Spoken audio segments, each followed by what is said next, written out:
వచ్చినప్పుడేమో analysis ఇది మీరు చూసారు కదా! సంజన వచ్చేసి నాకు ఇన్ని ప్యాకెట్లున్నాయి అని చెప్పనంటా ఉంది కదా! దానికి ఏం కారణం రా అంటే, సంజనకి ఇప్పుడు మామూలుగా చెప్పాలంటే నిన్న దొంగతనం చేయొద్దు అని బిగ్ బాస్ అయితే చెప్పినాడు. ఇంకా దొంగతనం చేయడానికి ఇంకా ఏమీ లేదు. ఇంకేం చేస్తుంది? ఏదో ఒక కంటెంట్ ఇవ్వాలి, ఏదో ఒకటి ఇవ్వాలా, మనం హైలైట్‌లో ఉండాలి. ఇప్పుడు ఉంటేనే కదా రివ్యూ చెప్పుకోవడానికి కూడా కారణం ఆమె అవుతుంది. సరే ఏదో ఒకటి చేయాలన్న డెసిషన్‌తో సరే ఏం చేస్తున్నావు చూస్తా ఉన్నప్పుడు కూర దొరికిందనమాట. పోయేసి నాకు కూర చేస్తుంది ఎవరు? దివ్య. కూర చేస్తే బయట చూసి నాకు ఈ కూర నచ్చలేదు, నాకు ఉప్పు ఎక్కువ, కారం ఎక్కువ కావాలా అంటుంది. అయ్యో బాగానే ఉంది కదా కారం అంటే, కాదు కాదు నాకు కొంచెం కారం కావాలా, అది కాదు నాకు పోపు కావాలా, వెల్లుల్లితో పోపు కావాలా అంటుంది. అంటే తనకు కొంచెం డెలివరీ అయింది కదా, సో దానివల్ల కొంచెం తినొచ్చు అనే ఉద్దేశంతో నాకు వెల్లుల్లి కావాలా అంటుంది. అక్కడ వెల్లుల్లి కావడానికి ఆవాలు లేవు, జీలకర్ర లేదు, ఏమీ లేదు, అసలు చేయడానికి కూడా ఏమీ లేదు.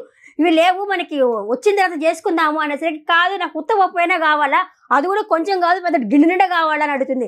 గిన్నె నిండా కావాలంటే దివ్య చెప్తుంది చేసేవాళ్ళు ఎవరు లేరు, నేను రెడీ అవ్వాలని దివ్య చెప్తుంది కదా. అక్కడి నుంచి కదలరే, గంట నుంచి రెడీ అవ్వాలంటారు, పోతే కదా అక్కడి నుంచి అక్కడే ఉంటారు, రెడీ అవ్వాలంటారు, వాళ్ళు అక్కడే ఉంటారు. భీమన్ పవన్ చెప్తే రెడీ అయినాక చేస్తారని, నాకు ఇప్పుడే కావాలా పోపు, నేను ఇప్పుడే తింటాను, నేను చపాతీ తినాలా, నాకు పోపు కావాలా అని చెప్పని అంటుంది. ఇప్పుడు నేనే చేసుకుంటా అంటుంది. దాని తనుజ వచ్చి నువ్వు చేసుకోవడానికి వీల్లేదు, మనం ఓనర్స్ మనం చేయడానికి వీల్లేదు, వాళ్ళేమో రెడీ అవ్వాలా అంటే నేను శ్రీజని తీసుకుని చేసుకుంటా అంటే, శ్రీజ రావడానికి వీల్లేదు కిచెన్లోకి, నువ్వు చేసుకోవడానికి వీల్లేదు, చేసిస్తాము తర్వాత కొంచెం సేపు అని చేసిస్తాము అని చెప్పేసి, నాకు కుదరదు, నాకు ఇప్పుడే కావాలా అంటుంది.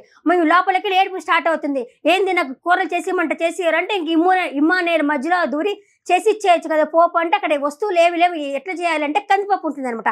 ఈ కందిపప్పుతో చేయొచ్చు కదా అంటుంది. కందిపప్పుతో పోపు ఎట్లా చేస్తావు నాకైతే తెలీదు, ఆ కందిపప్పు పోపు కావాలా అనేసరికి దానికి తనుజకి కోపం వచ్చి కిచెన్లో పోయి ఇదిగో విసిరేస్తుంది అనమాట.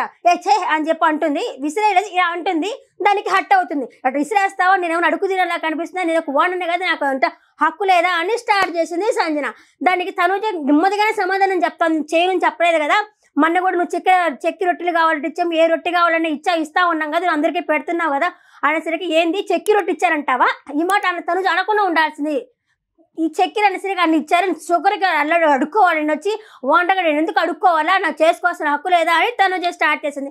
అది ఉదయం నుంచి సాయంత్రం దాకా ఆ గొడవ వస్తానే ఉంది, ఇప్పుడు కూడా వస్తున్నది అనమాట ఆ గొడవ. ఆమె తీరట్లేదు, కంటెంట్ కావాలా ఏదో ఒకటి చేద్దాం అనుకుని చేసింది అనిపిస్తుంది.